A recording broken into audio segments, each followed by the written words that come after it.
പുതിയ പ്രഭാഷണ പരമ്പര ദിവ്യക്ഷേത്രാദർശം ശ്രീ നീലകണ്ഠ തീർത്ഥപാദ സ്വാമിയുടെ സങ്കല്പ കൽപ്പലതിക എന്ന ഗ്രന്ഥത്തിൽ നിന്ന്. പ്രഭാഷകൻ ഡോക്ടർ CT ഫ്രാൻസിസ്. ഇന്ത്യൻ സമയം ഒക്ടോബർ 10 വെള്ളിയാഴ്ച രാവിലെ 6 മണിക്ക് നടത്തിയത്. ബ്രഹ്മശ്രീ നീലകണ്ഠ തീർത്ഥപാദ സ്വാമികൾ എഴുതിയ സങ്കല്പ കൽപ്പലതിക 1907 ബോംബെയിൽ നിന്ന് പ്രസിദ്ധീകരിച്ചു. പരമഗുരു വിദ്യാധിരാജ ചട്ടമ്പി സ്വാമികളുടെ ശിഷ്യനും നാരായണ ഗുരുസ്വാമികളുടെ പ്രിയമിത്രവുമായിരുന്ന ശ്രീ നീലകണ്ഠ തീർത്ഥപാദ സ്വാമികൾ സംസ്കൃത ഭാഷയിൽ അസാമാന്യ പരിജ്ഞാനവും അദ്വൈത വേദാന്തത്തിൽ ആഴമേറിയ അറിവും നിർഭയമായ ആവിഷ്കാര ശൈലിയും ഒത്തിണങ്ങിയ ഒരു കവി കൂടിയായിരുന്നു. അദ്ദേഹം സന്ദർശിക്കാനിടയായവയിൽ 49 ക്ഷേത്രങ്ങളിലെ നാനാ സങ്കല്പങ്ങളിൽ പ്രതിഷ്ഠിക്കപ്പെട്ടിരിക്കുന്ന ദേവപ്രതിമകളിൽ കുടികൊള്ളുന്ന പരമാത്മ ചൈതന്യം ഒന്നുതന്നെ എന്ന് വെളിപ്പെടുത്തി തരുന്ന ഒരു ഉത്തമ സ്തോത്ര കാവ്യമാണ് ദിവ്യക്ഷേത്രാദർശം. ഓരോ ക്ഷേത്രത്തിനും ഓരോ ശ്ലോകം വീതമാണ് ഇതിലുള്ളത്. നാം വിവിധ ക്ഷേത്രങ്ങളിൽ ദർശിക്കാനിടയാകുന്ന ദേവതാ സ്വരൂപത്തെ മനസ്സിൽ ദർശിക്കുന്നതിനുള്ള ആദർശം അഥവാ കണ്ണാടിയായാണ് സ്വാമികൾ ഈ കൃതിയെ വിഭാവനം ചെയ്തിട്ടുള്ളത്. ഈശ്വര ചൈതന്യത്തെ പ്രതിപാദിക്കുകയും സ്തുതിക്കുകയും ചെയ്യുന്നവെങ്കിലും സമാഗാനങ്ങൾക്ക് മനുഷ്യന് ഈശ്വരപ്രാപ്തി ഉളവാക്കി കൊടുക്കാൻ കഴിയുകയില്ല. ഈശ്വര സ്വരൂപം വാക്കുകൾക്കതീതമാണ്. യഥോ വചോ നിർവർത്തന്തി അപ്രാപ്യ മനസാ സഹ. ഈ തത്വത്തിലേക്ക് കടക്കാൻ കഴിയാതെ വാക്കുകൾ മനസ്സിനോടൊപ്പം പിന്തിരിയുന്നു. ആത്മജ്ഞാനം ലഭിച്ച ഒരു ഋഷിക്കവിക്ക് മാത്രമേ ഇത്തരത്തിലുള്ള ഒരു സ്തോത്രകൃതിയിലൂടെ അത് വെളിവാക്കിത്തരാൻ കഴിയൂ. ഈ കൃതി എഴുതുന്നതിന് ഗ്രന്ഥകാരന് തൻ്റെ ഗുരുവായ ചട്ടമ്പി സ്വാമികളുടെ അനുഗ്രഹാശിസും നിർദ്ദേശവും ലഭിച്ചിട്ടുള്ളതായി ശ്രീ നീലകണ്ഠ തീർത്ഥപാദ സ്വാമി ചരിത്ര സമുച്ചയത്തിൽ രേഖപ്പെടുത്തിയിട്ടുള്ളത് ശ്രദ്ധേയമാണ്. സ്വാമി ദർശിച്ചിട്ടുള്ള എല്ലാ ദിവ്യക്ഷേത്രങ്ങളെ സംബന്ധിച്ചും ശ്ലോകം ചമയ്ക്കണമെന്നും അവ സ്തുതിരൂപത്തിലാണെങ്കിലും പദ്യങ്ങൾ വേദാന്താർത്ഥപരത്വം കൊണ്ട് ലോകോത്തരമായിരിക്കണമെന്നും ആജ്ഞാപിച്ചു. ഓരോ ശ്ലോകങ്ങളും അർത്ഥപുഷ്ടി, ശൈലീഗുണം, അനുപ്രാസം മുതലായവയാൽ അതിമനോജ്ഞങ്ങളും ആസ്വാദ്യങ്ങളുമാണ്. ശ്രദ്ധരാവൃത്തത്തിലാണ് ഇവ രചിച്ചിട്ടുള്ളത്. ഓച്ചിറയെക്കുറിച്ച് ശ്ലോകങ്ങളൊന്നും കാണാതിരുന്നപ്പോൾ അതിനെക്കുറിച്ച് കൂടി ഒരു ശ്ലോകമുണ്ടാക്കി ചേർക്കാൻ പരമഗുരു അരുളി. അവിടെ വർണ്ണനീയമായ സംഗതികൾ ഒന്നുമില്ലല്ലോ എന്നുണർത്തിച്ചപ്പോൾ എന്നാൽ ഒന്നുമില്ലെന്നെഴുതിയേക്കണം എന്ന് കൽപ്പിച്ചു. ആ വാക്കിലുള്ള അപാരമായ അർത്ഥമാണ് ദിവ്യക്ഷേത്രാദർശത്തിലൂടെ നമുക്ക് പ്രാപ്യമാകുന്നത്. ഓം വിദ്യാധിരാജായ നമഃ. തീർത്ഥം പാപഹരം പവിത്രം അറിവിൻ സാരസ്വതം സാഗരം സാർത്ഥം നിഷ്കളമാത്മബോധമഖിലാണ്ട പ്രേമപൂർണാകരം ദീപ്തം പാദയുഗം പ്രകാശനിലയം സച്ചിത് സുഖത്തിൻ പദം സത്യജ്ഞാനബലം തരുന്നൊരഭയം ശ്രീനീലകണ്ഠൻ ഗുരു. ഇച്ഛാവിച്ഛിത്തയേനോ വിഭവതു വിഭവൈകാശ്രയാകാരൂപോ ഗോകർണേശോന്വഹം നസ്തൃടിത ഹൃദഗതീകർത്തുകാമോപതീർണ ചിത്താദർശേഹ ബാഹ്യാന്തരഭിതമജലാംഭോധിഗംഭീരമേകം ലോകസ്ത്വാലോകതേ ദുർമദന ദഹന സമ്പാദകം. ജനങ്ങൾക്കും എൻ്റെ പ്രണാമം. ഈ സങ്കല്പ കൽപ്പലതിക എന്ന കൃതികളുടെ ഒരു സമാഹാരമാണ് അത്, സങ്കല്പ കൽപ്പലതിക. അപ്പൊ അത് നമുക്കറിയാം, കൽപ്പലതിക എന്ന് പറഞ്ഞാൽ കൽപ്പലത എന്ന് തന്നെയാണ് അതിൻ്റെ അർത്ഥം. കൽപ്പലത എന്ന് പറഞ്ഞാൽ അത് കൽപ്പവൃക്ഷമാണ്. എല്ലാ അഭീഷ്ടങ്ങളെയും പ്രദാനം ചെയ്യുന്ന സ്വർഗീയമായ കൽപ്പതരുവാണ്. അപ്പൊ സങ്കല്പങ്ങളുടെ കൽപ്പലത എന്ന ഒരു ഗ്രന്ഥത്തിലെ എന്ന ഒരു ലേഖന സമാഹാരത്തിലെ ആണ് അദ്ദേഹം ഇത് ഉൾപ്പെടുത്തിയിട്ടുള്ളത്. ലേഖനം എന്ന് പറയുമ്പോൾ ഞാൻ എഴുത്ത് എന്ന അർത്ഥമേ ആക്കിയുള്ളൂ. അത് ഗദ്യമോ പദ്യമോ എന്ന് ഞാൻ പ്രത്യേകിച്ച് നിഷ്കർഷിച്ച് ഉദ്ദേശിച്ചതല്ല. ഇതിൽ ഈ ദിവ്യക്ഷേത്രാദർശം തുടങ്ങുന്നത് അദ്ദേഹം ആദ്യം തന്നെ ഹരിഹി എന്ന് എഴുതിയിട്ടാണത് തുടങ്ങിയിട്ടുള്ളത്. അപ്പം അത് ഇവിടെ നന്നായി ആലപിച്ചു. ആ ശ്ലോകം ഇവിടെ ചൊല്ലി. അപ്പം അതിൽ ആ ശ്ലോകം ചൊല്ലുന്നതിൽ തന്നെ ചില കാര്യങ്ങൾ നമ്മൾ ശ്രദ്ധിക്കേണ്ടതുണ്ട്. അതിൽ ആദ്യം തന്നെ ഇച്ഛാവിച്ഛിത്തയെ നോ എന്നാണ്. നോ എന്ന് പറയുന്നതും നോ എന്ന് പറയുന്നതുമായിട്ട് ഒരു വ്യത്യാസമുണ്ട്, അർത്ഥത്തിൽ വ്യത്യാസമുണ്ട്. ഇപ്പം നമ്മൾ സാധാരണ നമ്മൾ പറയാറുണ്ട് സഹ നാവവതു സഹ നൗ ഭുനക്കുതു സഹ വീര്യം കരവാവഹൈ എന്ന് പറയാറുണ്ട്. ചിലപ്പോൾ ഇത് ചൊല്ലുമ്പോൾ സഹനാവവതു സഹനൗ ഭുനക്കുതു എന്ന് ചൊല്ലാറുണ്ട്. അപ്പം ഇത് തമ്മിൽ നല്ല വ്യത്യാസമുണ്ട്. നമുക്ക് അറിയാം, ഇത് ശ്രീ നീലകണ്ഠ തീർത്ഥപാദസ്വാമികൾ ആണ് ഇത് രചിച്ചിട്ടുള്ളത്. നമ്മളത് പറയുന്നത് എങ്ങനെയാണെന്ന് നോക്കുക. നീലകണ്ഠ എന്നാണ്. നാരായണ ഗുരു ദേവൻ അല്ലേ, നായാണ്. ഒരു പദത്തിൻ്റെ ആദ്യത്തിൽ ഈ വർണ്ണം വരുമ്പോൾ അതിനെ ന എന്നാണ് ഉച്ചരിക്കുക. അപ്പം നമ്മൾ നാരായണ ഗുരുദേവൻ ഇങ്ങനെയൊക്കെയല്ലേ നമ്മൾ പറയുന്നത്. അപ്പം തുടക്കത്തിലാവുമ്പോൾ ന എന്നാണ് അത് ഉച്ചരിക്കുക. അത് ഒരു പദത്തിൻ്റെ മധ്യത്തിലോ അവസാനത്തിലോ വരുമ്പോൾ ന എന്നാവും. അപ്പം സഹനാവവതു എന്ന് പറഞ്ഞപ്പോൾ അതിലെ ആദ്യത്തെ പദം എന്തായി? സഹനൗ എന്നായി. അങ്ങനെയല്ല, ആ ന എന്നുള്ളത് ഒരു പദത്തിൻ്റെ തുടക്കമാണ്. നൗ എന്നാണ്. അത് അസ്മത് ശബ്ദത്തിൽ വരുന്നതാണ്. നമ്മെ രണ്ടുപേരെയും എന്ന അർത്ഥത്തിലുള്ള ആവാം എന്നുള്ളതിന് പകരമുള്ള ഒരു രൂപമാണ് സഹനൗ എന്നുള്ളത്. അപ്പൊ സഹനൗ എന്ന് പറയുമ്പോൾ അത് എന്താണ്? സഹന എന്നൊരു പദത്തിന്റെ ഭാഗമായിട്ട് വരികയാണ്. മറിച്ച് സഹ നൗ അവതു, നമ്മെ രണ്ടുപേരെയും ഒന്നിച്ച് രക്ഷിക്കട്ടെ, ഈശ്വരൻ കാക്കട്ടെ, ആ പരബ്രഹ്മം നമ്മെ രക്ഷിക്കട്ടെ എന്നാണ് അർത്ഥം. അപ്പൊ അതുപോലെ ഇവിടെ ഇച്ഛാവിച്ഛിത്തയെ നോ, നോ എന്ന് പറഞ്ഞാൽ അസ്മാകം, നമ്മുടെ എന്നാണ് അർത്ഥം. അപ്പോൾ അസ്മാകം ഇച്ഛാവിച്ഛിത്തയെ വിഭവതു, വിശേഷേണ ഭവിക്കട്ടെ എന്ന അർത്ഥത്തിലാണ് വിഭവതു എന്ന് പറഞ്ഞിട്ടുള്ളത്. അപ്പൊ നമ്മൾക്ക്, നമ്മളുടെ അല്ലെങ്കിൽ നമ്മൾക്ക്, രണ്ടും ഒരേപോലെ ഷഷ്ടി വിഭക്തിയുടെ അർത്ഥമാണ്. നമ്മൾക്ക് അല്ലെങ്കിൽ നമ്മളുടെ. ഇങ്ങനെ ഈ ഇംഗ്ലീഷ് വ്യാകരണവുമായിട്ട് വളരെ അടുത്ത് ബന്ധപ്പെട്ട് പോകുന്നുണ്ട് സംസ്കൃതം വ്യാകരണം. അപ്പോൾ അവിടെ നമ്മൾക്ക് അല്ലെങ്കിൽ നമ്മളുടെ, നിങ്ങൾ എല്ലാവരും തന്നെ നല്ല അഭ്യസ്ത വിദ്യരായിട്ടുള്ള ആളുകളാണ്, നല്ല വിദ്യാഭ്യാസം ഉണ്ട് നിങ്ങൾക്ക് എല്ലാവർക്കും. അപ്പം നമ്മൾ ഇംഗ്ലീഷ് സാഹിത്യം നമ്മൾ നോക്കുമ്പോൾ അതിൽ ഈ ജനറ്റീവ് കേസ്, ഇപ്പം കഥാപാത്രങ്ങളെ പരിചയപ്പെടുത്താന്ന് വിചാരിക്കുക. ഇപ്പോൾ ടെമ്പസ്റ്റ് ആണ്, അതിന് കഥാപാത്രങ്ങളെ പരിചയപ്പെടുത്തുകയാണെങ്കിൽ മിറാൻഡ പറയുന്നത് എന്താണ്? Daughter to Prospero, daughter to Prospero. നമ്മളിന്ന് എന്താ പറയുക? Daughter of Prospero. അപ്പോൾ രണ്ടും പക്ഷെ ഒന്നാ അർത്ഥം. പ്രോസ്പെറോയ്ക്ക് മകൾ, പ്രോസ്പെറോയുടെ മകൾ എന്നാണ്. അപ്പോൾ അവിടെ അതുപോലെ തന്നെയാണ് ഇവിടെ നഹ.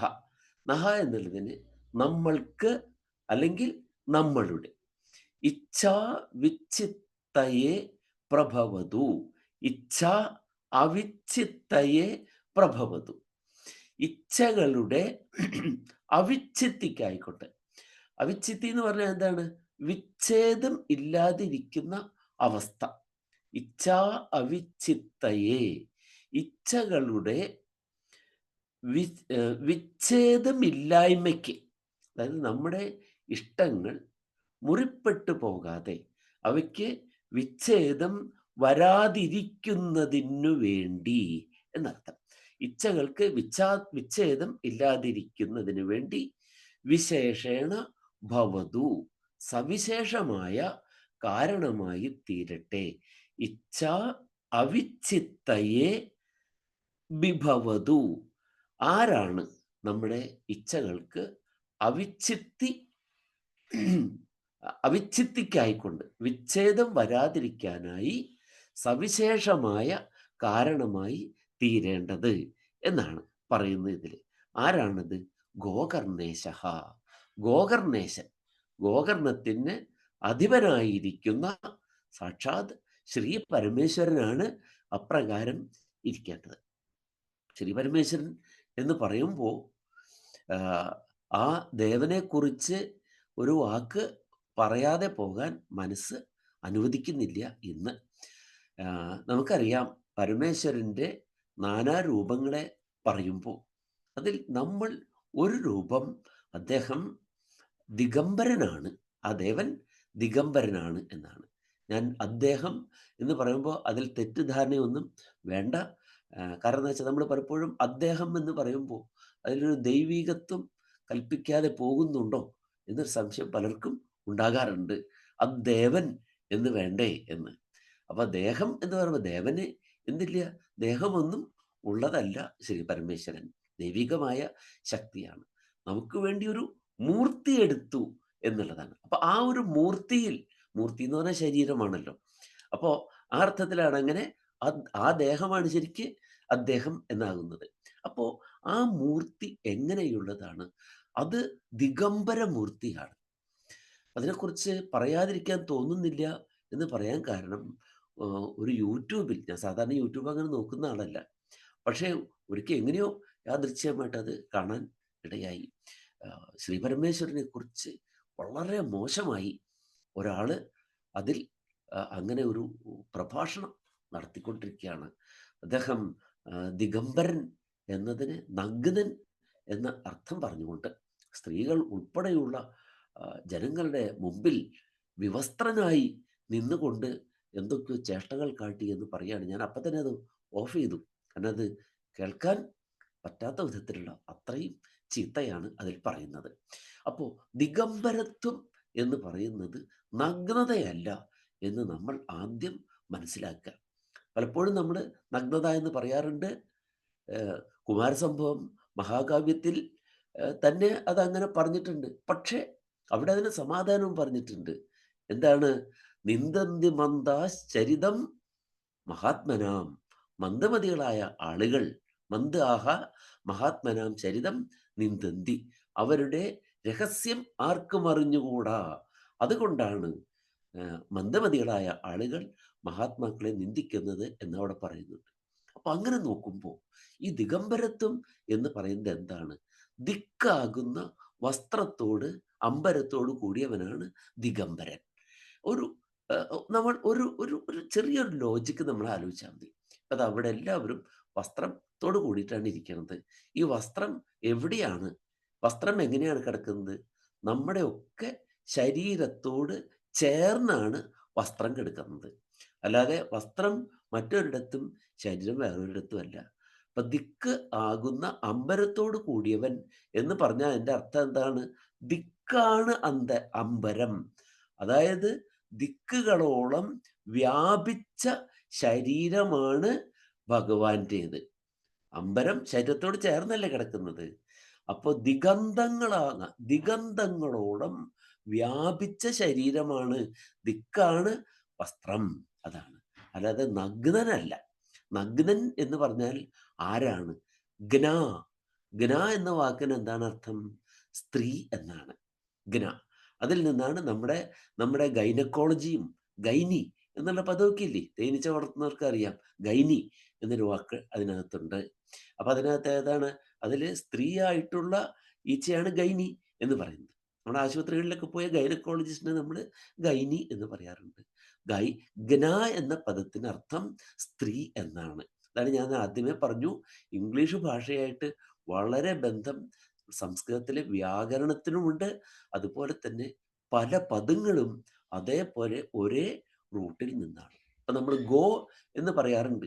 ഗോ എന്നുള്ളതിന് പോവുക എന്നാണ് അർത്ഥം. ഇതേ അർത്ഥത്തിൽ തന്നെയാണ് സംസ്കൃതത്തിലെ ഗോ പദവും വന്നിട്ടുള്ളത്. ഗമനാർത്ഥകമായിട്ടുള്ള ധാതുവാണ് ഗമ് എന്നുള്ളത്. അതിൽ നിന്നാണ് ഈ പദം വരുന്നത്. അതിരിക്കട്ടെ. അപ്പൊ അങ്ങനെ ധാരാളം പദങ്ങൾ അങ്ങനെയുണ്ട്. ഇപ്പൊ നമ്മൾ ഉദരഹ എന്ന് പറയാറുണ്ട്. ഉദരം. ഉദരം എന്ന് പറഞ്ഞാൽ എന്താണ് ശരിക്ക്? അത് ഇംഗ്ലീഷിൽ എഴുതി നോക്കുക. UTERAS. അതെങ്ങനെ വായിക്കാം? ഉദരസ് എന്നും വായിക്കാം. ഈ എസ് ആണ് വിസർഗമായിട്ട് വരുന്നത്, സായാണ് വിസർഗമായിട്ട് വരുന്നത്. അപ്പോൾ യൂട്ടറസ് എന്ന് എഴുതിയാൽ എന്താണ്? സംസ്കൃതത്തിൽ എഴുതുന്ന ഉദരഹ എന്ന് തന്നെയാണ്. ഉദരം എന്ന് പറയുന്നത് അത് നമ്മുടെ ബെല്ലി അല്ല, പിന്നെ എന്താണ്?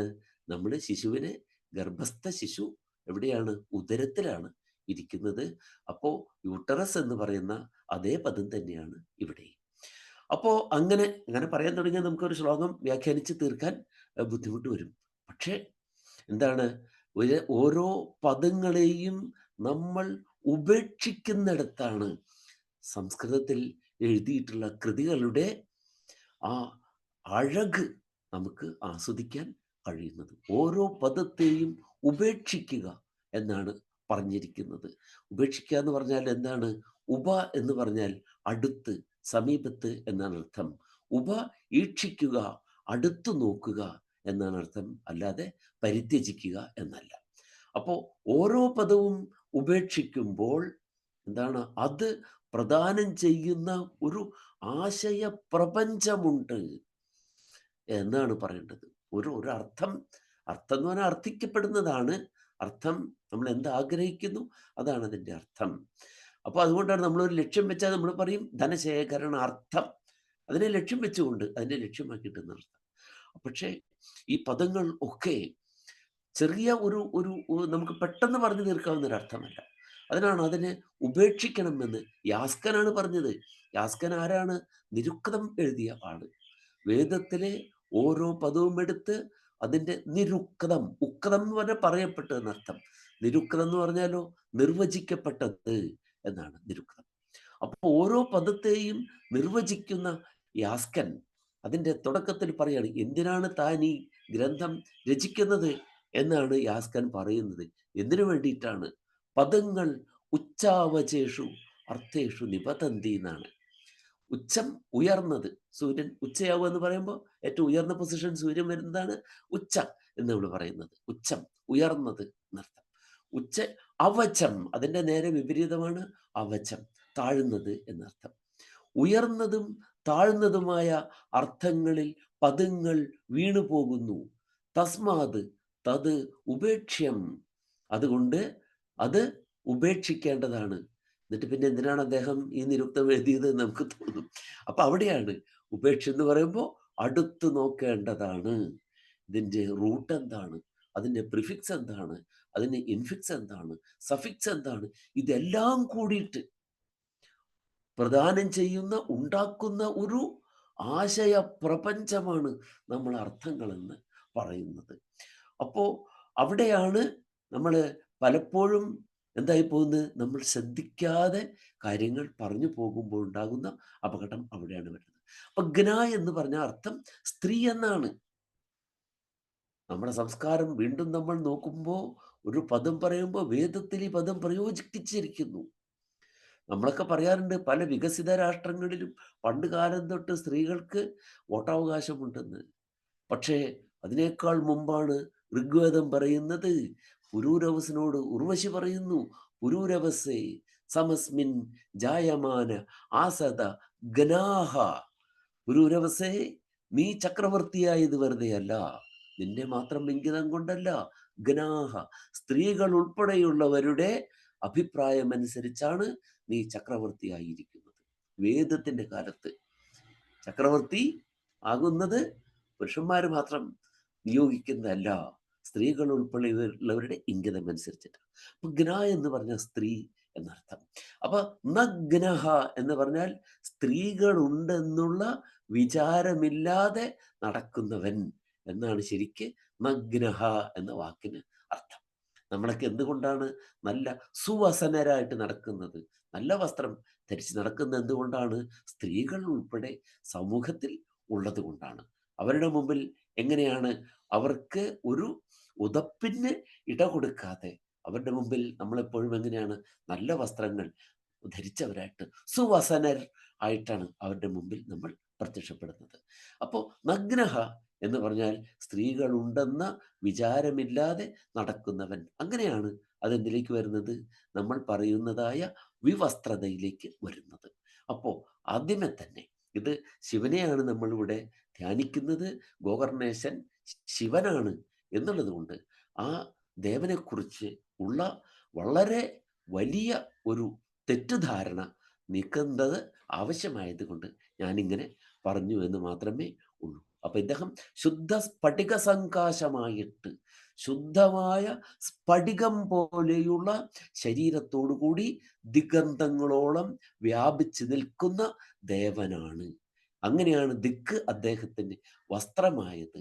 ശുദ്ധ സ്ഫടിക സങ്കാശം, ശ്രീ രുദ്രന്യാസം, രുദ്രപ്രശ്നം എന്ന് പറയുന്ന ഒരു കൃതിയുണ്ട്, ഒരു സ്തോത്രമുണ്ട്, ശ്രീ രുദ്രപ്രശ്നമാണ്.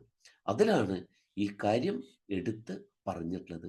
അപ്പൊ ശുദ്ധമായ സ്ഫടികം പോലെ ആയതുകൊണ്ട് എന്താണ്, എല്ലായിടത്തും വ്യാപിച്ചു നിന്നാലും നമുക്കത് കാണാൻ കഴിയില്ല. നമ്മൾ പലയിടത്തും കണ്ടിട്ടുണ്ട് നല്ല ശുദ്ധമായ ഗ്ലാസ് ഇട്ടിട്ടുള്ള സ്ഥലം. അവിടെ അവിടെ എന്തെങ്കിലും ഒരു ടേപ്പ് ആകുമ്പോൾ ഇങ്ങനെ ഒട്ടിക്കും. എന്തിനു വേണ്ടിയിട്ടാണ്? അത് കാണില്ല ആളുകൾക്ക്. ആളുകൾ വന്ന് അതിൽ തട്ടും, തട്ടാതിരിക്കാൻ ഒട്ടിക്കും. അപ്പൊ ഇതുപോലെയാണ് ആ ശരീരം ദിഗന്ധങ്ങളോളം വ്യാപിച്ചിരിക്കുന്നത്, സർവവ്യാപിയായിരിക്കുന്നത് എന്നാണ് അതിൻ്റെ അർത്ഥം എന്ന് പറഞ്ഞുകൊണ്ട് ഞാൻ വീണ്ടും ഇതിലേക്ക് കടക്കട്ടെ. അപ്പോൾ അങ്ങനെയുള്ള ആ ദേവൻ എന്താണ്? വിഭവൈക ആശ്രയ ആകാര രൂപ.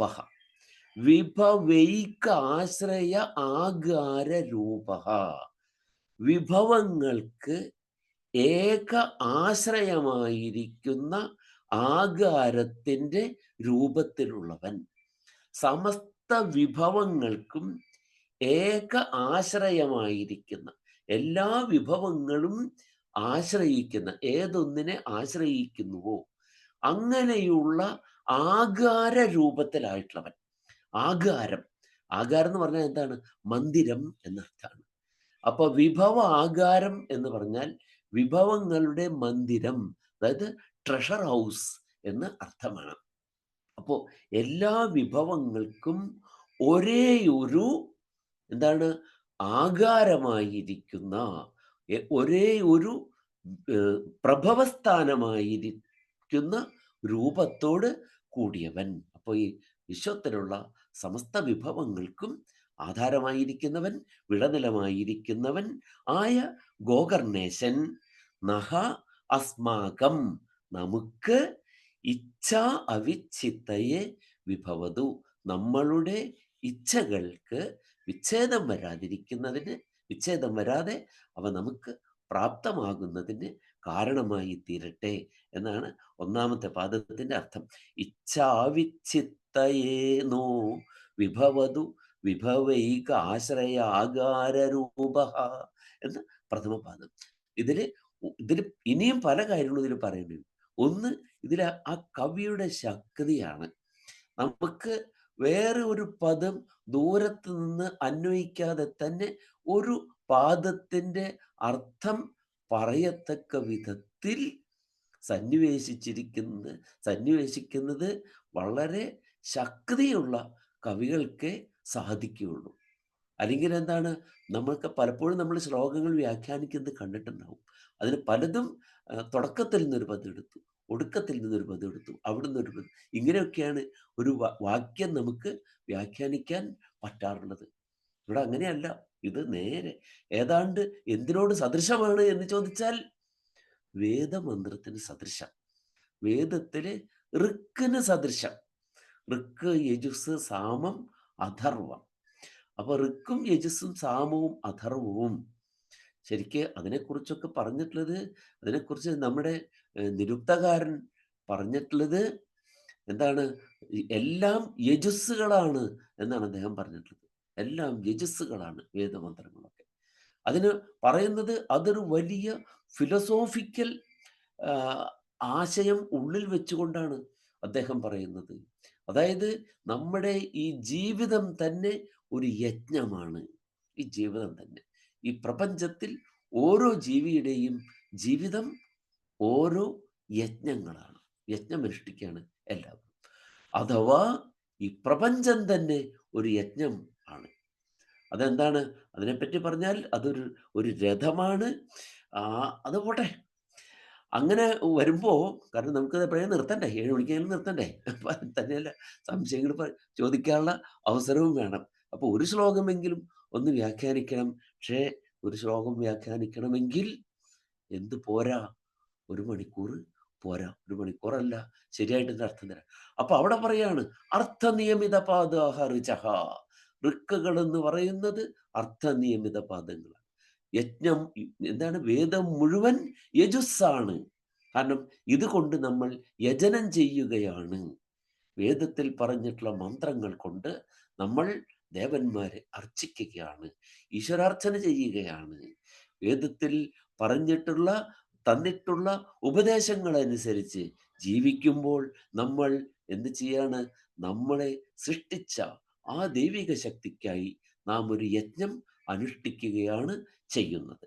അപ്പൊ മുഴുവൻ അതിനുള്ള യജ്ഞത്തിനുള്ളതാണ് ഈ മന്ത്രങ്ങളെല്ലാം. അതുകൊണ്ട് ഇവയെല്ലാം എന്താണ്? ഇവയെല്ലാം യജുസ്സുകളാണ്. നോക്കൂ, ഏതൊരു ദർശന തലത്തിൽ നിൽക്കുന്നു എന്ന് പറയുക. സൂര്യൻ പറയുന്നത് പോലെ സ്ത്രീയ സതീസ്ത ഉമേ പുംസ ആഹുഹു പശ്യദക്ഷണ്വാൻ ന വിജയതന്തഃ കവിർ യഃ പുത്ര സയീം ആചികേത യസ്താ വിജാനാത് സപിദുഷ്പിത സത് എന്ന് പറഞ്ഞ പോലെ എൻ്റെ രശ്മികൾ എന്താണ്? അവയ്ക്കുള്ളിൽ ജലമുണ്ട്. അതിനാൽ ജലത്തെ ഗർഭത്തിൽ ധരിക്കുന്ന എൻ്റെ രശ്മികൾ സ്ത്രീകളാകുന്നു. സൂര്യൻ പറയുന്നതാണ്. അതായത് സൂര്യൻ പറയുന്നതായിട്ട് ആ മന്ത്രം ദർശിച്ചിട്ടുള്ളത് ദീർഘതമസ്സാണ്. ദീർഘതമസ് പറയാണ് സൂര്യൻ പറയുന്നതായിട്ട്. അവ അവ പുരുഷന്മാരുമാകുന്നു. അവ ജലത്തെ വമിപ്പിക്കുവാൻ കഴിവുള്ളവയാണ്. അതിനാൽ വമിപ്പിക്കുക എന്നുള്ള കർമ്മം ചെയ്യുന്ന അവ, സ്പ്രിംഗ്ലിംഗ് ചെയ്യുന്ന അവ പുരുഷന്മാരുമാകുന്നു. ലോകത്തിന്റെ സ്ഥിതിയെ പറയാണ്. ഓരോ പുരുഷനിലും സ്ത്രൈണമുണ്ട്, ഓരോ സ്ത്രീയിലും പൗരുഷവും ഉണ്ട്. കണ്ണുള്ളവനെ ഇത് കാണാൻ കഴിയൂ. ന വിജയത അന്ധഹ, അന്ധനിത് അറിയുന്നില്ല എന്നാണ്. അത് അറിയുന്ന പുത്രൻ എന്താണ്? പിതാവിനും പിതാവാണ് എന്ന് പറഞ്ഞുകൊണ്ട് വേദം ഇതിനെ ഇങ്ങനെ എന്താണ്? അർത്ഥനിയമിത പാദങ്ങൾ ആയതുകൊണ്ടാണ് അതിനെ ഋക്കുകൾ എന്ന് പറയുന്നത് എന്ന് പറഞ്ഞതുപോലെയാണ് ഈ ഒരു ഒറ്റപ്പാദത്തിന് അർത്ഥം മറ്റെങ്ങും പോകാതെ തന്നെ പറയാൻ കഴിയുമ്പോൾ ആ കവി എത്ര ശക്തിയുള്ളവനാണ് എന്നും കൂടെ ഒരു അദ്ഭുത പാരതന്ത്ര്യം വന്നു പോകുന്നത് കൊണ്ട് ഞാനത് പറഞ്ഞെന്നേയുള്ളൂ. അപ്പോ ഈ ദേവൻ ആരാണ്? ഗോകർണേശഃ അന്വഹം. ഏത് ദേവനാണ്? വിഭവൈക ആകാര രൂപഃ, വിഭവൈക ആശ്രയാകാര രൂപഃ ഗോകർണേശഃ. ഗോകർണത്തിൽ തൻ്റെ സവിശേഷമായ സാന്നിധ്യത്തോടെ വർത്തിക്കുന്നവനായ ആ ദേവൻ. ആ ദേവന്റെ സാമാന്യ സാന്നിധ്യം എല്ലായിടത്തുമുണ്ട്. അപ്പൊ ഇവിടെ ഗോകർണേശൻ എന്ന് പറയുന്നത് ആ ഗോകർണേശൻ എന്നുള്ളതായ ആ സവിശേഷമായ രൂപത്തിൽ അവിടെ വർത്തിക്കുന്നത് കൊണ്ടാണ്. അങ്ങനെയുള്ള ആ ഗോകർണേശൻ അന്വഹം. അന്വഹം എന്ന് പറഞ്ഞാൽ എന്താണ്? പ്രതിദിനം. അഹൻ, അഹൻ പ്രതി. അഹൻ എന്ന് പറഞ്ഞാൽ പകല് എന്നാണ് അർത്ഥം. അഹോരാത്രം എന്നൊക്കെ നമ്മൾ പറയാറില്ലേ? പകലും രാത്രിയും പണിയെടുക്കുന്ന എന്നർത്ഥത്തിൽ അഹോരാത്രം. അപ്പൊ അങ്ങനെ നഹ ത്രുടിത ഹൃദഗതീകർത്തുകാമഹ അവതീർണഃ. എന്താണ് അവിടെ? ഏത് സവിശേഷമായ രൂപത്തിൽ ആണ് ഈ ദേവൻ അവിടെ കുടികൊള്ളുന്നത്? ഓരോ സ്ഥലത്തും ഓരോ സവിശേഷ രൂപത്തിലാണ് ദേവൻ കുടികൊള്ളുന്നത്. ഭഗവത്ഗീത വായിക്കുമ്പോൾ നമ്മൾ കാണുന്നുണ്ട്, ഭഗവത്ഗീത വായിക്കുമ്പോഴല്ല ജപിക്കുമ്പോൾ നമ്മൾ കാണുന്നുണ്ട് പല രൂപത്തിൽ പ്രത്യക്ഷപ്പെട്ട ഭഗവാന്റെ ആ ചതുർബാഹു രൂപം ഒന്ന് കാണണമെന്ന് ആഗ്രഹിച്ച അർജുനൻ. അപ്പൊ ആ ചതുർബാഹു രൂപം, അപ്പൊ ഓരോ സ്ഥലത്തും ഓരോ വിധത്തിലാണ് ഭഗവാൻ പ്രത്യക്ഷപ്പെടുന്നത്. ഈ ഗോകർണത്തിൽ ഏതു രൂപത്തിലാണ്? നഹ നസ്ത്രുടിത ഹൃദഗതീകർത്തുകാമഹ അവതീർണഃ. നഹ, നഹ എന്നുള്ളത് അസ്മാകം എന്നുള്ളത് നമ്മുടെ. നഹ ത്രുടിത ഹൃത്, ത്രുടിതം പൊട്ടിയത്, പൊട്ടിയ ഹൃത്തിനെ, ഹൃത്തുകളെ, ഹൃദയങ്ങളെ അഗതീകർത്തും. അഗത, ഗത എന്നാണ് തായല്ല. അഗതി എന്ന് പറഞ്ഞാൽ നമുക്കറിയാം ഗതിയില്ലാത്തതെന്നർത്ഥം. അഗതീകർത്തം എന്ന് പറഞ്ഞാൽ എന്താണ്? ഗതങ്ങളില്ലാത്തത്. ഗതഹ എന്നുള്ളതിന് രോഗം എന്നർത്ഥം. നമ്മുടെ പൊട്ടിയ ഹൃദയങ്ങളെ അഗതമാക്കി തീർക്കുന്നതിന്, അഗതീകരിക്കുക. അഗതം അല്ലാത്തതിനെ അഗതമാക്കുന്നതാണ് അഗതീകരിക്കൽ. നമ്മൾ പറയാറുണ്ടല്ലോ, ശക്തമല്ലാത്തതിനെ ശക്തമാക്കി തീർക്കുക, ശക്തീകരിക്കുക. എപ്പോഴും തെറ്റിച്ച് മാത്രം പറയുന്ന ഒരു പദമാണ് അത്. ശക്തനല്ലാത്തവനെ അല്ലെങ്കിൽ ശക്തയല്ലാത്തവളെ ശക്തയാക്കി തീർക്കൽ ശക്തീകരിക്കലാണ്, ശാക്തീകരിക്കലല്ല. ശാക്തീകരിക്കുക എന്ന് പറഞ്ഞാൽ ശാക്തരല്ലാത്തവരെ, ശാക്തർ എന്ന് പറഞ്ഞാൽ എന്താണ്? ശക്തി ആരാധകര്, ശക്തി കൾട്ടൊക്കെ ഉള്ളവരെ. അപ്പോ ശാക്തരല്ലാത്തവരെ ശാക്തരാക്കലാണ് ശാക്തീകരിക്കൽ. ശക്തരല്ലാത്തവരെ ശക്തരാക്കുന്നത് ശക്തീകരണമാണ്. സ്പഷ്ടമല്ലാത്തതിനെ സ്പഷ്ടമാക്കുമ്പോൾ സ്പഷ്ടീകരിക്കുക എന്ന് പറയുന്ന പോലെ, നമ്മുടേതല്ലാത്തത് സ്വം നമ്മുടേതല്ലാത്തതിനെ നമ്മുടേതാക്കി തീർക്കുന്നത് സ്വീകരിക്കൽ, സ്വം ആക്കി തീർക്കൽ, നമ്മുടേതാക്കുക. ഇതാണ് അതിൻ്റെ അർത്ഥം. അപ്പൊ അതുപോലെയുള്ള പദമാണ് ഇത്.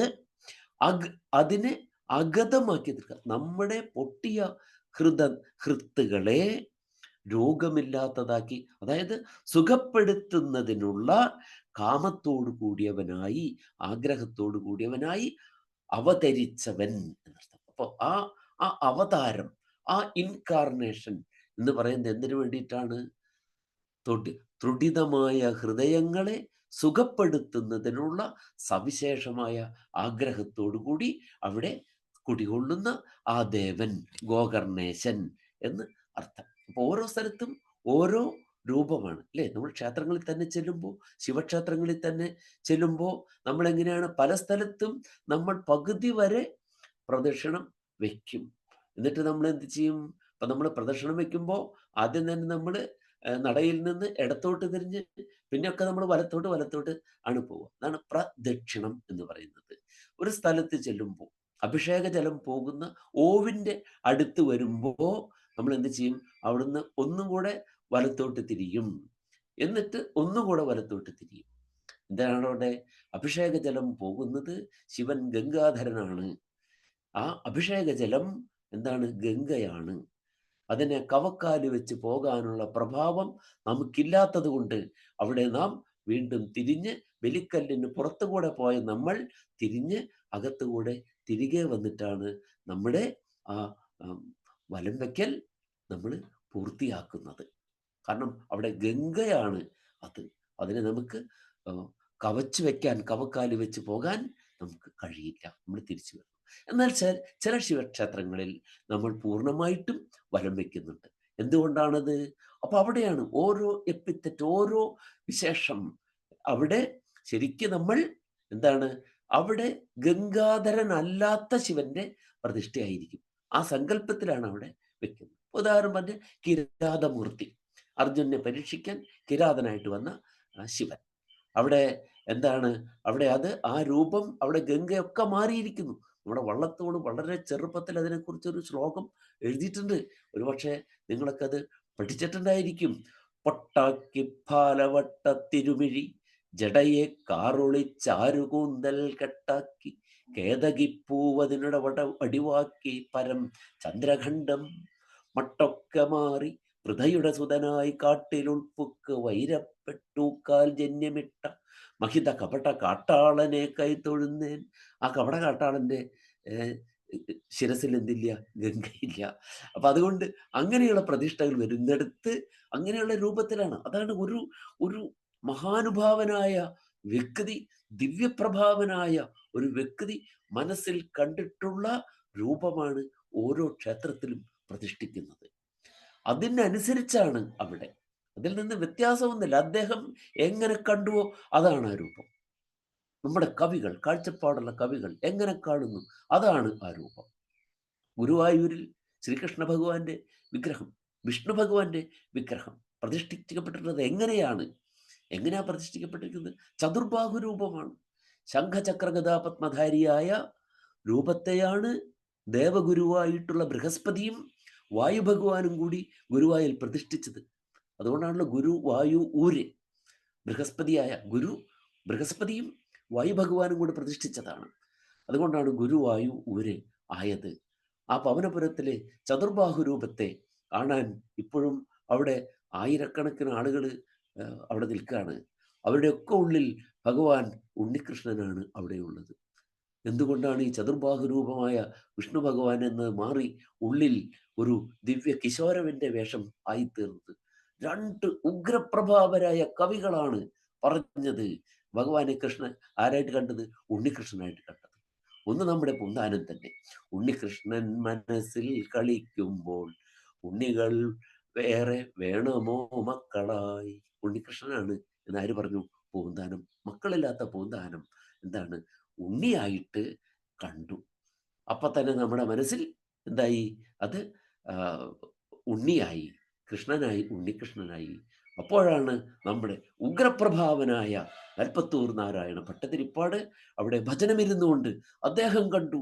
എങ്ങനെയുള്ള രൂപമാണ് കണ്ടത്? ഒരു എക്സ്റ്റസിയാണ്. ഭഗവാനെ ധ്യാനിച്ച് ധ്യാനിച്ച് ധ്യാനിച്ച് ആ രൂപം അങ്ങോട്ട് പ്രത്യക്ഷമാവുകയാണ് ഉള്ളിൽ. അപ്പോഴുണ്ടാകുന്നതായ ആ ആനന്ദ പ്രകർഷമുണ്ടല്ലോ, എക്സ്റ്റസി എന്ന് പറയുന്നത്. ആ എക്സ്റ്റസിയിലാണ് അദ്ദേഹത്തിന് വാതരോഗം മാറിയത്. അത് ശാസ്ത്രദൃഷ്ടിയാൽ തന്നെ വളരെ ശരിയാണ്. കാരണം എന്താണ്? അതുപോലൊരു ആനന്ദാതിരേകം ഉണ്ടാകുമ്പോൾ എന്തുണ്ടാകും? ശരീരത്തിന്റെ സിസ്റ്റങ്ങളൊക്കെ നേരെയാകും. രോഗം മാറി എന്ന് പറയുന്നത് അതൊരു കെട്ടുകഥയായിട്ടോ അല്ലെങ്കിൽ എന്താണ് നമ്മൾ പറയുന്ന ഐതിഹ്യമായിട്ടൊന്നും അതിനെ കാണേണ്ട കാര്യം ഇല്ല. അതാണ് അദ്ദേഹം പറഞ്ഞത്. എന്താണ് ഭഗവത് രൂപം മനസ്സിലങ്ങോട്ട് തെളിഞ്ഞങ്ങോട്ട് വന്നപ്പോ ആ ആനന്ദ പ്രകർഷത്തിലാണ്. അഗ്രേ പശ്യാമി തേജോ നിബിഡതരകളായാവലീലോഭനീയം അല്ലേ, താരുണ്യാരംഭരമ്യം അല്ലേ, തദനു തതുദരെ ദിവ്യ കൈശോരവേഷം. കൈശോരവേഷം എന്താണ്? കിശോരന്റെ വേഷമാണ്, ദിവ്യ ശിശുവിന്റെ വേഷമാണ്. ഈ രണ്ട് ഉഗ്രപ്രഭാവരായിട്ടുള്ള കവികളും പറഞ്ഞതോടുകൂടി നമ്മുടെ മനസ്സിൽ ഇപ്പൊ ചതുർബാഹു രൂപം ഒക്കെ പോയി എന്തായിരിക്കുന്നു? ദിവ്യ ശിശുവിന്റെ രൂപം ആയിരിക്കുന്നു. ഉണ്ണികൃഷ്ണനാണ് ഇപ്പോൾ നമുക്ക് എല്ലാവർക്കും. അപ്പൊ അതാണ് അതെന്താണ്? ക്ഷേത്രങ്ങളുടെ പ്രതിഷ്ഠ എങ്ങനെയാണ്? അതിനുണ്ടാകുന്ന ഒരു ദർശനമാണ്. ഒരു മഹാനുഭാവനായിട്ടുള്ള ഒരു ഒരു ശുദ്ധമായിട്ടുള്ള ജീവിതം അവലംബിക്കുന്ന ഒരാൾക്കാണ് തോന്നുക. ഒരു പക്ഷെ ഒരു തോന്നലാണ്. അല്ലെങ്കിൽ ചിലപ്പോൾ എന്താണ്, ചിലയിടത്തൊക്കെ ഉണ്ട് പുല്ലുവെട്ടാൻ വന്ന സ്ത്രീകൾ കല്ലുമ്മ എന്താണ് ഇത് കൊണ്ടപ്പോൾ അരിവാൾ കൊണ്ടപ്പോൾ രക്തം വരാൻ തുടങ്ങി. അവിടെ ദൈവിക സാന്നിധ്യമുണ്ട്. അങ്ങനെ കണ്ടത്. ചിലർക്കൊരു ദർശനമാണ്. ആ ദർശനം അവർക്ക് ഏത് രൂപത്തിൽ തോന്നിയോ അതാണ് അതിൻ്റെ രൂപം എന്നർത്ഥം. അപ്പൊ അങ്ങനെയുള്ള പ്രതിഷ്ഠകളാണ്. അപ്പൊ അതുകൊണ്ട് എന്താണ്, അതിൽ ഗംഗയുണ്ടെങ്കിൽ നമ്മൾ ഈ പറഞ്ഞതുപോലെയുള്ള ആചാരം അവിടെ ഉണ്ടാകും. അല്ലാത്തതാണെങ്കിൽ അല്ലാതെ നമ്മൾ എല്ലായിടത്തും നടക്കും. അങ്ങനെയൊക്കെയാണ് അതിൻ്റെ രൂപങ്ങൾ. അപ്പൊ ഇങ്ങനെയുള്ള ഇവിടെ സവിശേഷമായ സാന്നിധ്യം എങ്ങനെയാണ്?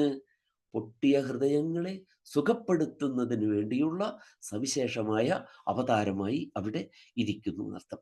ഗോകർണേശോ അന്വഹം നഹ ത്രുട്ടിതഹൃദ അഗതീകർത്തുകാമോ അവതീർണ ചിത്താദർശേ. ചിത്തമാകുന്ന ആദർശത്തിൽ, ദിവ്യക്ഷേത്ര ആദർശം. ആദർശ മുകുരം, കണ്ണാടി എന്ന് പറയുന്നത്. മനസ്സാകുന്ന ആദർശം. എന്തുകൊണ്ടാണ് ആദർശം എന്ന് പറയുന്നത്? ആ സമന്താത് ദൃശ്യതേ അസ്മിൻ ഇതി ആദർശ. ഇതിൽ പൂർണ്ണമായും കാണപ്പെടുന്നു എന്നുള്ളത് കൊണ്ടാണ് ആദർശം. നമ്മൾ കണ്ണാടിയിൽ നോക്കുമ്പോൾ നമ്മുടെ മുഖം അതിൽ കാണുന്നു.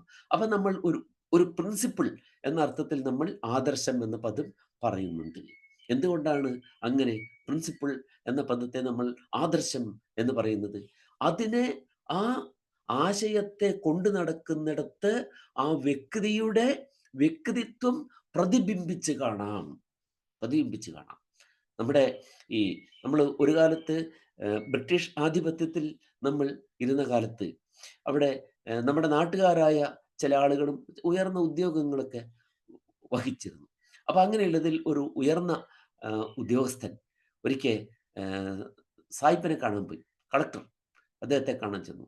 അപ്പോൾ അദ്ദേഹത്തെ കാണാൻ ചെന്നപ്പോൾ നമ്മൾ ചെന്നാൽ പെട്ടെന്നൊന്നും അനുവദിക്കില്ല, സമയമൊക്കെ കുറച്ച് കഴിഞ്ഞിട്ട് കാത്തിരുന്നിട്ട് കാണും.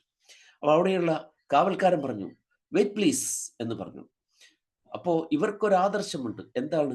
സായിപ്പ് പറയുന്നത് കേൾക്കില്ല എന്നുള്ളത്. അവർ നമ്മൾ അടക്കി ഭരിക്കുന്നവരാണ്, അവർ പറയുന്നത് അനുസരിക്കില്ല എന്നുള്ള ഒരു ആദർശം ഇവരുണ്ട്. അപ്പോൾ അത് കൊണ്ടു നടക്കുന്നതിൽ അവരുടെ വ്യക്തിത്വം കാണാം. അപ്പൊ ഈ കാവൽക്കാരൻ പറഞ്ഞു വെയിറ്റ് പ്ലീസ് എന്ന് പറഞ്ഞു. 50 kilograms എന്ന് പറഞ്ഞ് അദ്ദേഹം കയറി അങ്ങ് പോയി.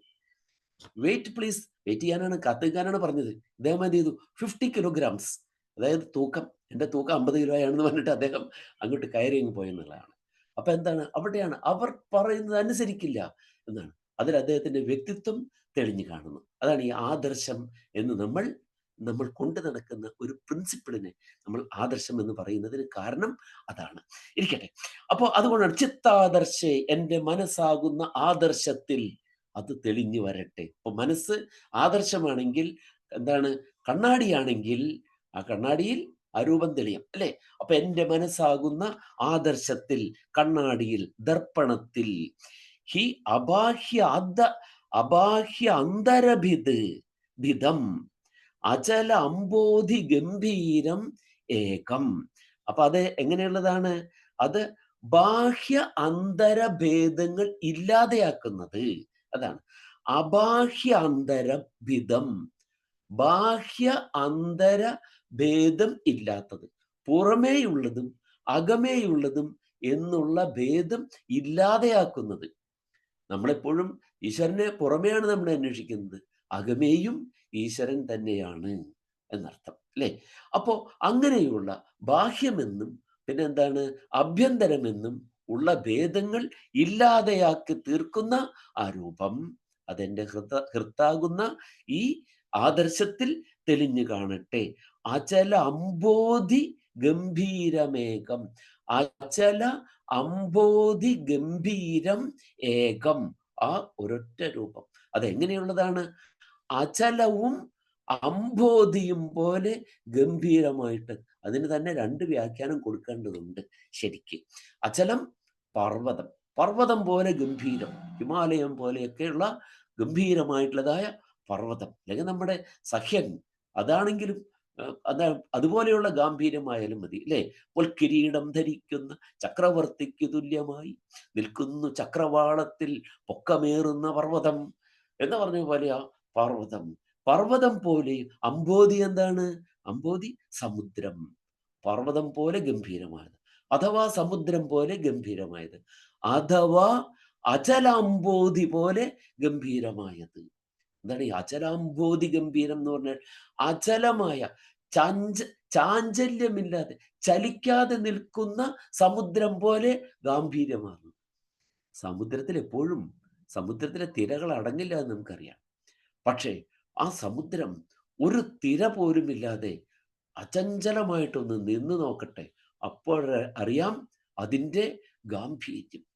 നിവാത നിഷ്കമ്പൈവ പ്രദീപ. പണ്ട് നമ്മുടെ കാമദേവൻ ശിവനെ ഒന്ന് തപസ്സടക്കാൻ വേണ്ടി പോയി. അവിടെ ചെന്നപ്പോ അവിടെ ധ്യാന നിമഗ്നനായിരിക്കുന്ന ശിവനെ നിവാത നിഷ്കമ്പമിവ പ്രദീപ, നിവാതമായിട്ടുള്ള ഒട്ടും തന്നെ കാറ്റില്ലാത്ത സ്ഥലത്ത് നിൽക്കുന്ന, അചഞ്ചലമായി നിൽക്കുന്ന ദീപശിഖ പോലെ കണ്ടു. ഏകാഗ്രതയുടെ പ്രതീകം. നമ്മൾ കൈ കൂപ്പുന്നത് എന്തുകൊണ്ടാണ്? ഏകാഗ്രമാക്കുകയാണ്. നമ്മളെപ്പോഴും വ്യഗ്രന്മാരാണ്. അഗ്രേ, മുന്നിൽ പല ലക്ഷ്യങ്ങളുള്ളവരാണ് നമ്മൾ. അതുകൊണ്ടാണ് നമ്മൾ വ്യഗ്രന്മാരെന്ന് പറയുന്നത്. നാനാ പ്രവൃത്തികൾ ചെയ്യേണ്ടത് കൊണ്ട് വ്യഗ്രചിത്തന്മാരായിട്ടാണ് നമ്മൾ നടക്കുന്നത്. അഗ്രം, അതാണ് വിവിധമായ അഗ്രത്തോട് കൂടിയത്. അതിനെ ഏക അഗ്രമാക്കുക, മുന്നിൽ ഒരേ ഒരു ലക്ഷ്യം ഉള്ളതാക്കി തീർക്കുക. അതാണ് ഏകാഗ്രമാക്കുക എന്ന് പറയുന്നത്. സമ്യക് ആധാനം ചെയ്യുക, ഒരു കേന്ദ്രത്തിലേക്ക് നമ്മുടെ ശ്രദ്ധയെ കേന്ദ്രീകരിക്കുക. സമാധാനം എന്ന് പറഞ്ഞാൽ that is not peace, that is concentration. ആധാനം ചെയ്യാണ്, ഒന്നിലേക്ക് ആധാനം ചെയ്യുക. നമ്മൾ എപ്പോഴും സമാധാനം എന്ന പദം പീസ് എന്ന അർത്ഥത്തിൽ നമ്മൾ പ്രയോഗിക്കുന്നു അല്ല.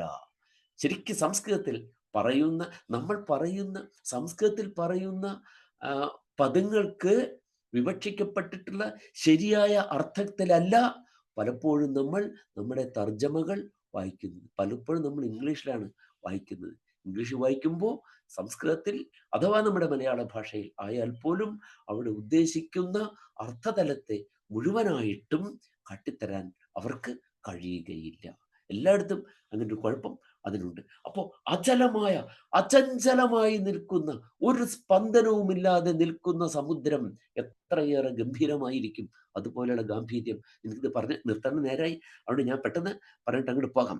ചിത്താദർശേഹി അബാഹ്യാന്തരഭിതം അചല അംബോധി ഗംഭീരമേകം. നിശ്ചലമായി നിൽക്കുന്ന സമുദ്രം എത്രയേറെ ഗംഭീരമാണോ അതുപോലെ ഗംഭീരമായിരിക്കുന്നു. അല്ലെങ്കിൽ അത്യുന്നതമായ അചലം പോലെയും പർവ്വതം പോലെയും സമുദ്രം പോലെയും ഗാംഭീര്യമാർന്ന ആ ഏക രൂപം, ആ ഏക വിഗ്രഹം, ഭഗവത് സ്വരൂപം ലോകസ്തു ആലോകതേ ദുർമദ ദുർമദന ദഹന സമ്പാദകം യത്. അതിനെ ലോകം കാണുന്നു. ലോകസ്തു ഭുവനേ ജനേ, ജനങ്ങൾ അഥവാ ഈ ലോകം തന്നെ കാണുന്നു. എങ്ങനെയാണ്?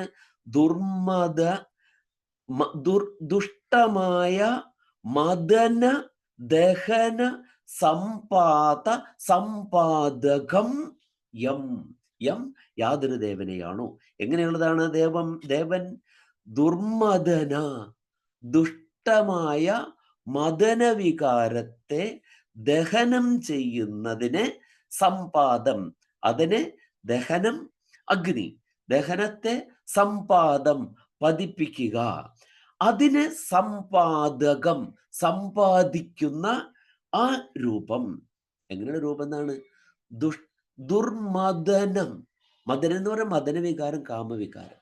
കാമവികാരം നിന്ദ്യമായ ഒരു വികാരമല്ല. ആ വികാരം ഉള്ളത് കൊണ്ടാണ് ഈ പ്രപഞ്ചം തന്നെ നിലനിൽക്കുന്നത്.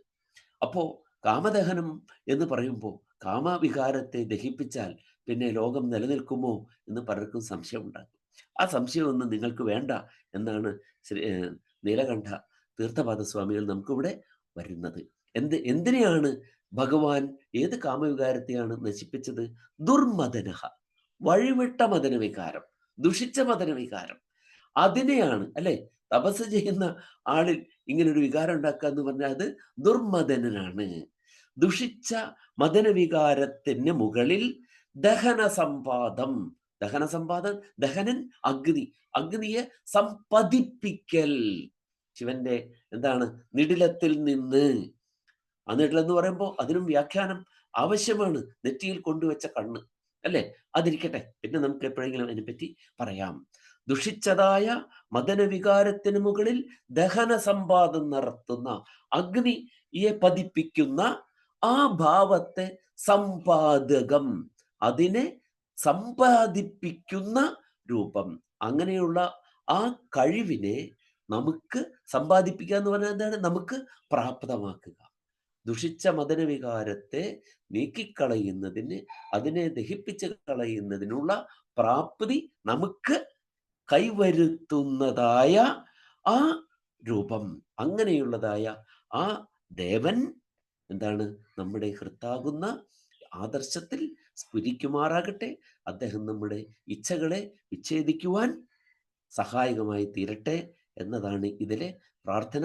ഈ പൂർണ്ണമാകാത്ത ഈ വ്യാഖ്യാനം ഇത് നേരത്തെ നിർത്തേണ്ടതായിരുന്നു, 10 മിനിറ്റെങ്കിലും മുമ്പേ നിർത്തേണ്ടതായിരുന്നു. അപ്പോൾ ഇതിനെ വ്യാഖ്യാനിച്ച് തീർക്കാൻ പറ്റിയില്ല എന്ന ഒരു വിഷമത്തോടെ, ക്ഷമാപണത്തോടെ നിർത്തട്ടെ. നമസ്കാരം.